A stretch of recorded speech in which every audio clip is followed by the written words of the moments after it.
Come to the 3 days. Would you stop with 3 days already? It seems like that's all you talk about anymore. What is the 3 days? Never mind. Never mind. Okay, the 3 days are Monday, Thursday, Good Friday, and Easter Vigil. Churchy, churchy. It's a big story told in 3 parts. It's kind of like Lord of the Rings or Indiana Jones or Star Wars. You're such a nerd. No, awesome. Again, think this. We're an epic, huge story told in 3 parts, and it's really what makes us Jesus people in the first place. Go on. Part 1, it's Maundy Thursday or Holy Thursday. We relive what took place in the upper room with Jesus and his disciples, the foot washing. Wait, whoa. Will I have to wash your feet? No.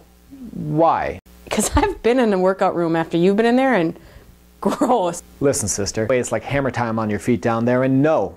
Good, go on. So we will participate in the story of the last night of Jesus' life through drama and storytelling and huge, abundant servings of bread and wine at communion. Huh, supersized communion. Yep. Part 2 of the trilogy is Good Friday. That's when we remember when Jesus was handed over and crucified and died.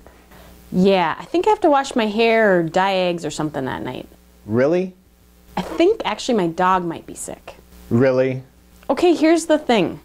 I really don't like coming to church and pretending that Jesus is dead. I know it's not true. I know that's not the end of the story. I don't like to pretend that it isn't.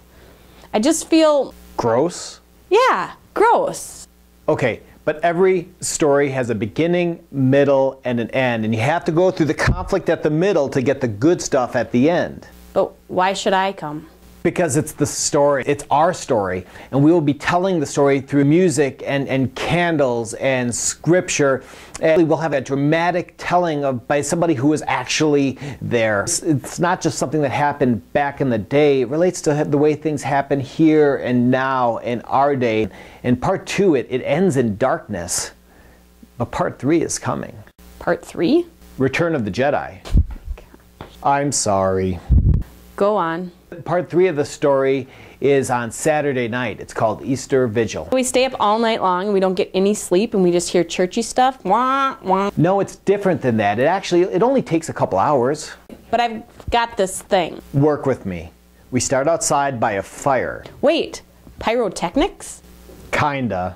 Go on. And we start outside by a fire, and then we light this big candle off the fire, and then everybody gets these little candles, and then everybody lights them, and we come into the church, and eventually we go into the worship center, and we hear all of these lessons about how God has always been with God's people. Wait, I've heard about this. Doesn't this thing have like 792 lessons and it goes all night long? No, it's actually like 7 or 8 lessons, and we use storytellers and video and drama to tell the story. Interesting, but I might still be busy.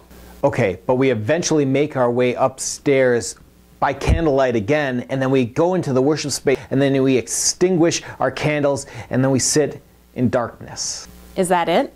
Nope, it's part 3, remember? This is where Easter happens. The light comes up and the worship space is decorated, communion is served, we celebrate new life. And because the story doesn't end on Good Friday, it goes to part 3 and there's new life and it's Easter. Sweet.